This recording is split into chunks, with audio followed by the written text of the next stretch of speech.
Margaret Carter was a powerful CEO. Her company had shaped industries, set trends, and created wealth beyond imagination. But behind the closed doors of her luxurious office, Margaret was not just a successful businesswoman. She was also a woman who clung to beliefs that divided her from others, believing deeply in the superiority of her race.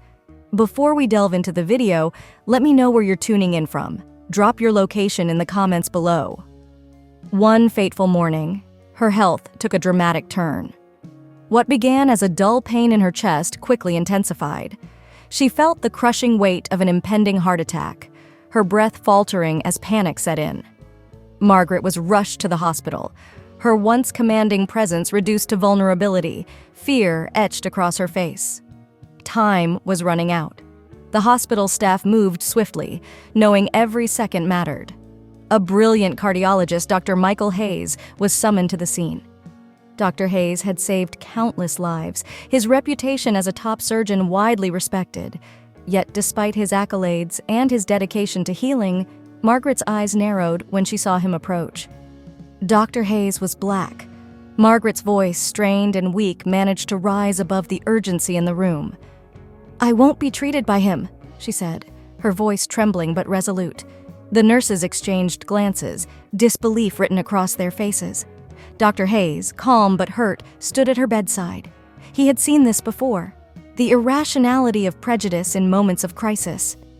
"Miss Carter, I'm the head of cardiology here. If you don't allow me to treat you, there may not be enough time." Her refusal was fierce, born of years of unyielding belief. "I'd rather die." Dr. Hayes hesitated for only a moment, then stepped back. His Hippocratic oath, his duty to save lives, was pitted against the cruel reality that Margaret Carter had chosen her fate. Another doctor was called, but it was already too late. Margaret's body convulsed as the heart attack took full hold. Her breath grew shallow, her heart slowing. 5 minutes passed, and Margaret Carter was gone. The room was silent. The bustling hospital seemed to pause as the weight of what had just transpired settled over everyone present. Dr. Hayes, composed but sorrowful, stood at the foot of her bed. He had tried to save her, but he couldn't save her from herself. News of Margaret's death quickly spread, and with it, the story of her final moments. It was a story that shocked many and saddened others. Some saw it as a senseless tragedy, others as a lesson in the deadly consequences of hate. In the weeks that followed, Dr. Hayes continued his work, saving lives and helping families. But the memory of Margaret Carter lingered. He thought about her often, not out of bitterness, but out of sorrow for the life that could have been saved had she seen him for who he was, a healer, not a skin color. Margaret's company, once a towering empire, struggled to maintain its footing without her leadership. In time, her legacy became not just about her business acumen, but also about the missed opportunity for redemption in her final moments. Dr. Hayes, however, continued to inspire. His grace in the face of hatred was noted by many, and it gave others pause to reflect on the walls they had built within their own hearts. He often spoke at conferences, not just about medicine, but about humanity. His message was clear and simple. We are all capable of saving lives, but we must first save ourselves from the poison of prejudice. Margaret Carter's death became a reminder of the choices we make, and the people we could be if only we let go of what divides us. Though her life ended in tragedy, her story served as a cautionary tale that, for many, inspired change. It showed that it's never too late to embrace love over hate, except when it is. And sometimes, 5 minutes is all the difference. In the days following Margaret Carter's death, the hospital remained a place of healing. But the echo of what had transpired haunted many of the staff. They had witnessed the reality of prejudice, a stark reminder that even in moments of life and death, some hearts remained locked behind iron gates of ignorance. Yet for Dr. Michael Hayes, life had to move forward. He had other patients to care for, other lives to save, and no time to dwell on a tragedy he could not control. But Margaret's story didn't die with her. Her company, Carter Industries, was left scrambling to manage the fallout. Without Margaret's leadership, her board of directors was at a loss. Shareholders grew anxious, and rumors spread like wildfire through the business world. A woman so powerful, so dominant in her field, had collapsed in a way no one had expected. Not just from a heart attack, but from the very beliefs she had hidden behind her business persona. Among the turmoil, a surprising figure stepped forward. Emily Carter, Margaret's estranged daughter. Emily had long been distanced from her mother, their relationship fractured by the very values Margaret had clung to. Emily had grown up under the weight of her mother's expectations, feeling suffocated by her rigid worldviews. When she left for college, she broke free, finding solace in diversity, in acceptance, in understanding the very things her mother could never see. Their contact over the years had been minimal, a few awkward phone calls, birthday cards that grew less frequent with time. But now, Margaret was gone. Emily sat alone in her apartment the night she received the news.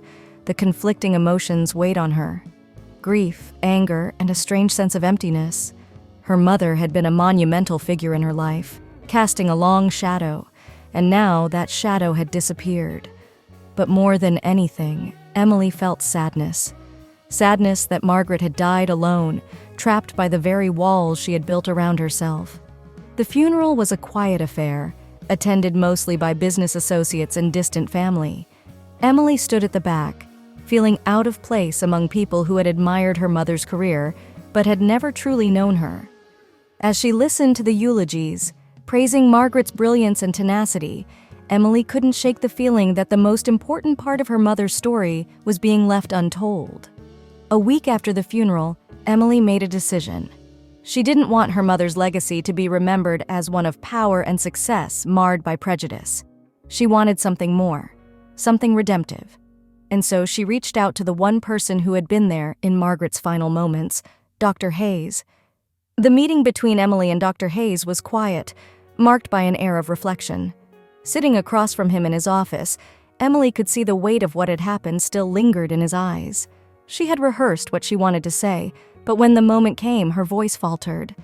"I'm sorry," she said softly, her eyes filling with tears, "for what my mother said, for what she did."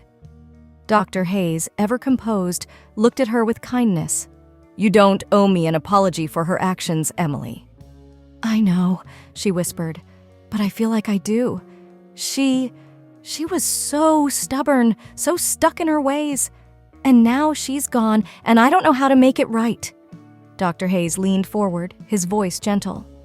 "Margaret made her choice. You can't change what happened, but you can decide what you do next." Emily wiped her eyes, nodding. "I want to do something. I don't want her story to end with hate. I want it to mean something." Dr. Hayes thought for a moment before speaking. "You could share her story, not as a way to shame her, but as a way to teach others. Prejudice is a prison, but it's one we can all break free from. Your mother's final moments don't have to be a cautionary tale. They can be the start of a conversation, a change." Emily felt a spark of purpose ignite in her chest. "Yes," she said quietly, "that's what I want." Together, they worked on a project that would transform Margaret's death into a lesson on healing and reconciliation. Emily started by publicly addressing her mother's final moments, sharing the truth about what happened in a candid interview. The media picked up the story, and while it was initially met with shock and criticism, Emily's message was clear. Her mother's life and beliefs were not unique, but they didn't have to be the end. There could be change. She established the Margaret Carter Foundation for Equality in Healthcare, a nonprofit that funded scholarships for underrepresented minority students pursuing careers in medicine. It also partnered with hospitals to conduct workshops on unconscious bias and the impact of racism in healthcare. Emily spoke at events across the country, sharing her mother's story, not as a condemnation, but as a call to awareness. Dr. Hayes became a close collaborator, lending his voice and experience to the cause. Together, they worked to ensure that Margaret's story, though tragic, would serve as a bridge to understanding and compassion. Her death became a symbol of the cost of division, but also of the power of change when we choose love over hate. Years passed, and the foundation grew. Emily found a new sense of purpose in the work she was doing, knowing that in some small way, she was healing the wounds her mother had left behind. The legacy of Margaret Carter, once defined by success and exclusion, now stood as a reminder that it's never too late to learn, to grow, and to choose differently, even if, for Margaret, it had come a few minutes too late. And through it all, Dr. Hayes continued his work, not just as a healer of bodies, but as a healer of hearts. Leave a comment if you enjoyed this story. It doesn't cost you anything, and you'll make me very happy. Thank you, and I look forward to your like.